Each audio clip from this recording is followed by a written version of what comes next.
Hai, perkenalkan namaku Arya Nugrah dan selamat datang di video selanjutnya dari seri MySQL. Kali ini kita akan belajar mempergunakan kursor. Jadi, apa sih kursor itu? Kursor itu pada dasarnya adalah sebuah pointer, sebuah variabel pointer untuk mengakses semua row dalam tabel. Jadi, dengan menggunakan kursor kita dapat mengakses semua baris dalam sebuah tabel. Jadi struktur dasarnya itu pertama kita buat sebuah variabel kursor, lalu kita akan fetch data dari kursor itu menuju ke variabel-variabel tertentu. Ketika kita melakukan fetching data ini, maka dia itu akan otomatis menuju ke baris selanjutnya. Setelah itu kita ulangi terus hingga mencapai baris terakhir. Jadi pada dasarnya ini adalah for loop dalam pemrograman seperti biasa. Jadi masalah yang ingin coba kita tackle kali ini itu adalah misalkan kita ingin membuat sebuah report penjualan yang isinya itu ada timestamp, agregat nama customer, sum jumlah tiket, dan sum total price. Seperti yang kalian lihat di sini kita bisa mempergunakan fungsi agregat daripada mempergunakan kursor, tapi di sini aku akan mempergunakan kursor sebagai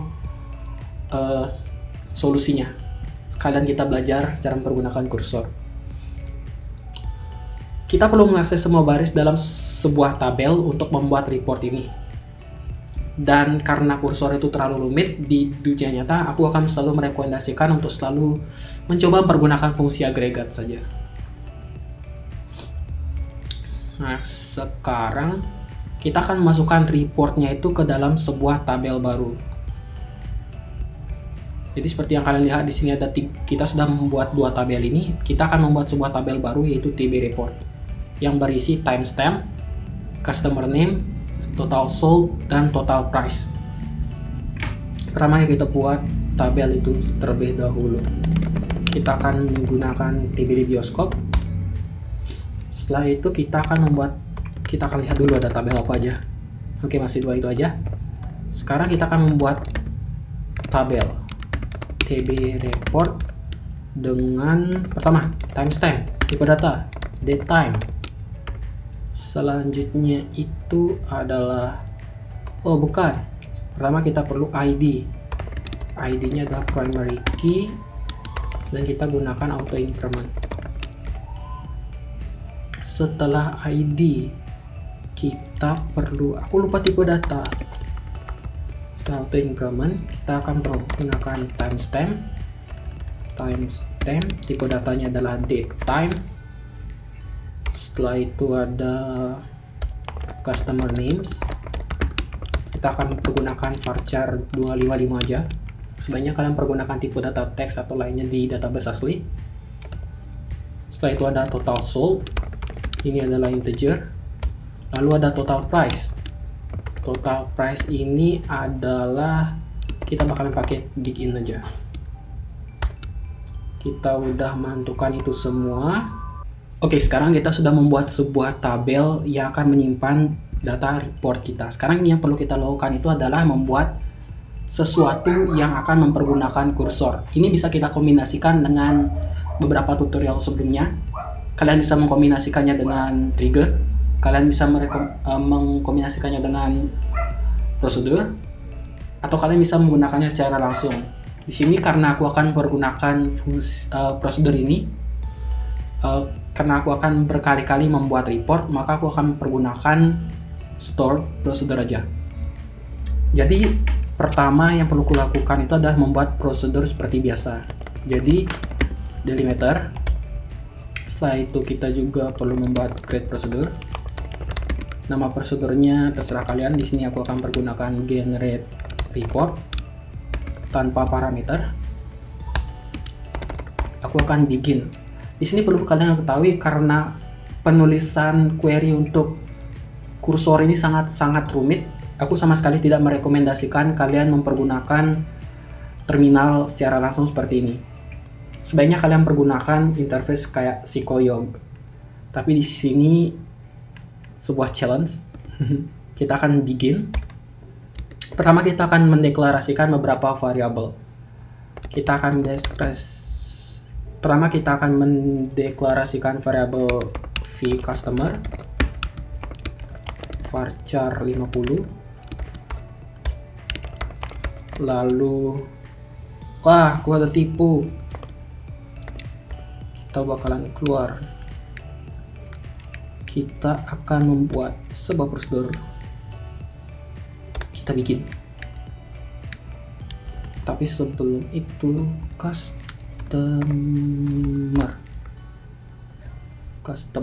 Setelah itu kita juga akan membuat fee quantity. Itu adalah integer, defaultnya adalah kita nggak usah kita defaultin aja ke 0. Lalu fee total price begin. Oke, jadi guna dari 3 variabel yang akan kita buat ini adalah ketika kita men-fetch data per baris, ketiga variabel inilah yang akan menampung data-data itu. Oke, kita lanjutkan aja dulu. Kita akan menyimpan hasil dari agregat yang akan kita reportkan itu akan kita simpan ke beberapa variabel juga. Pertama itu ada customer names. Aku akan menggunakan varchar 255. Aku akan juga men-set default value-nya karena aku akan melakukan A sama dengan A plus 1 itu. Jadi aku variabel A itu harus memiliki nilai awal.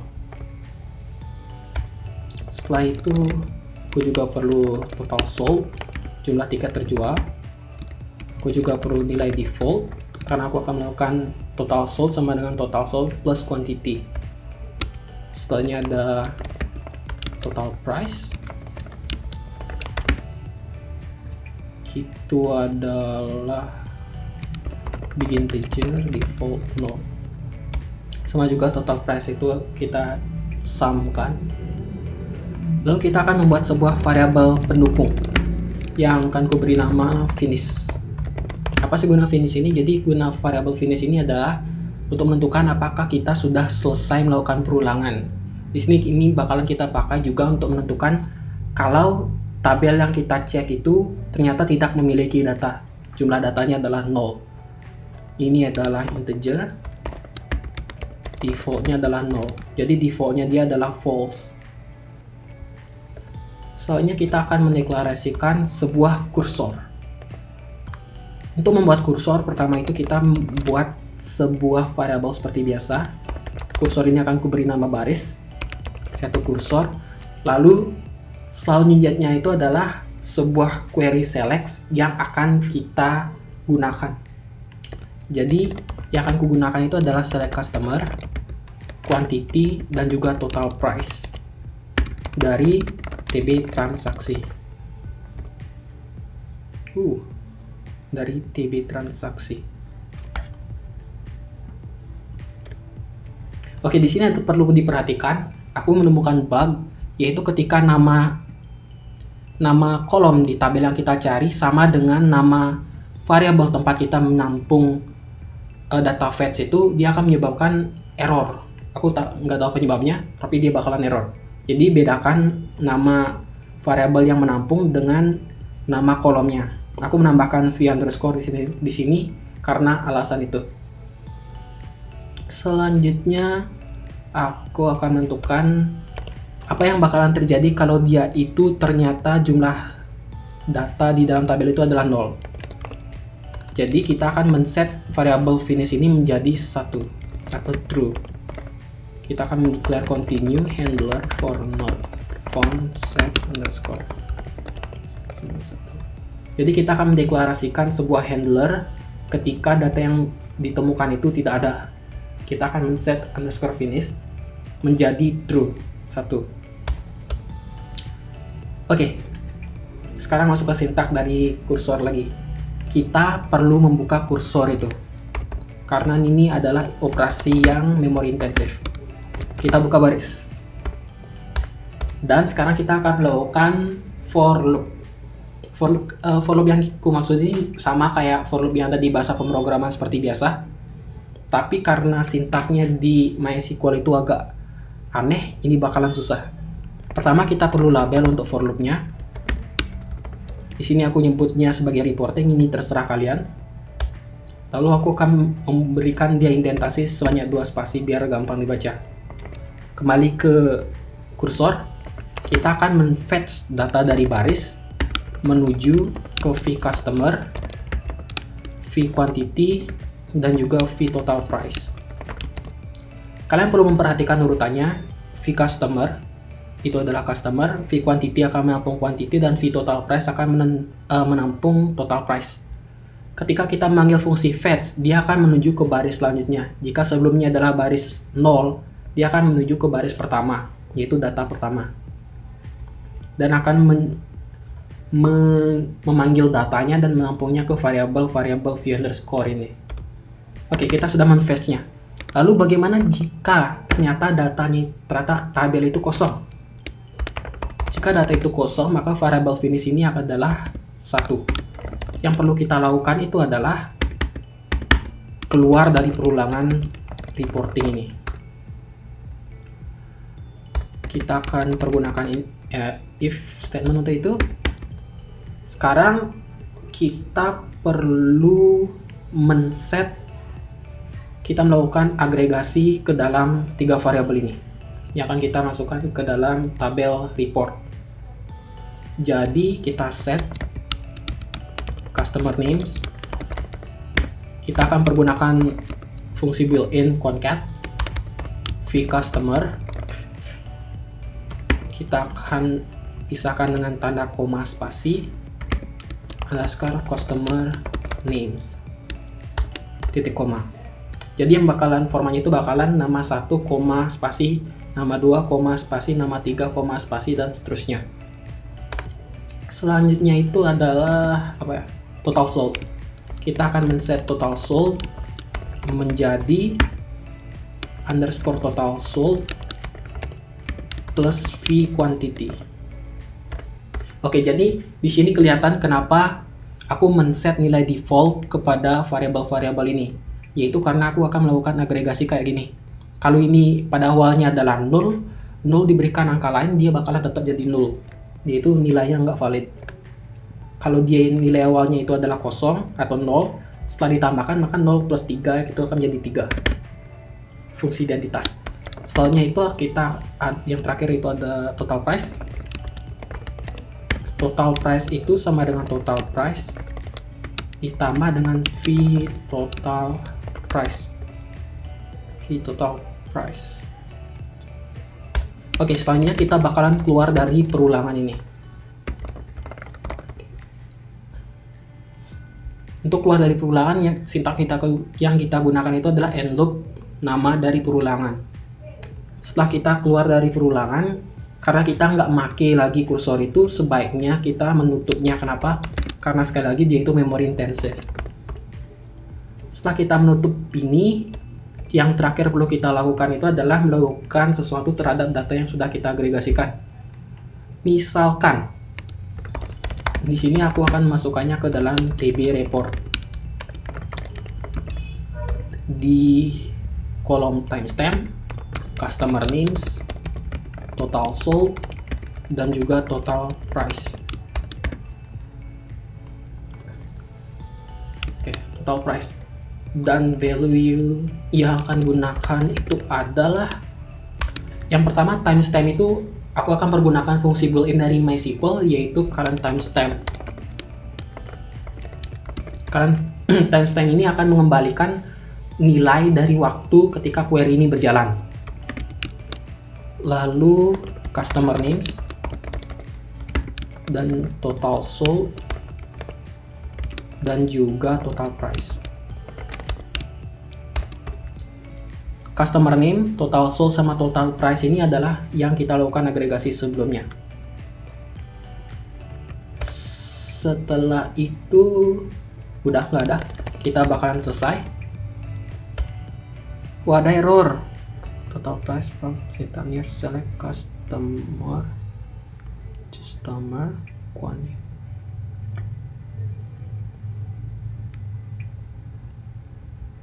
Oke, aku udah ketemu errornya.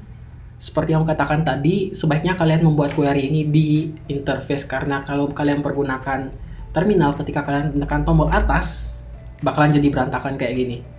Errorku itu adalah ketika aku membuat kursor tips, kalian bisa menekan tombol control atau option di Mac untuk lompat per kata, yaitu aku mendeklarasikan kursor. Aku kekurangan satu sintak yaitu for. Kita tekan enter. Yes, nggak ada.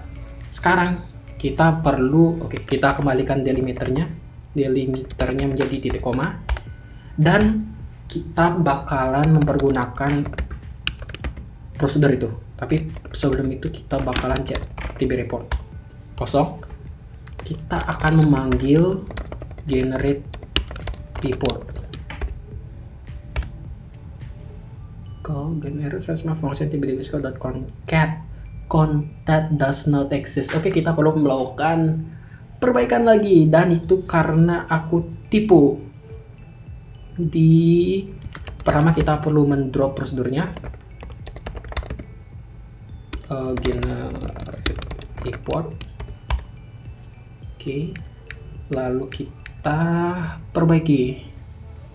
Aku perlu men-set delimiternya menjadi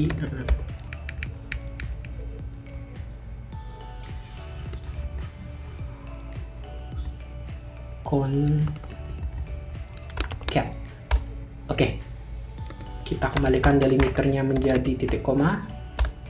Kita bakalan panggil fungsi ini. Finger cross. And oke, kita sekarang perlu mencek isi dari TB report. From TB report. Oke, udah. Seperti yang kalian lihat, kita bisa mempergunakan kursor untuk mengakses semua baris dalam sebuah tabel. Tapi seperti yang kalian lihat, aku mempergunakannya seperti mempergunakan fungsi agregat. Jadi kenapa sih ada kursor?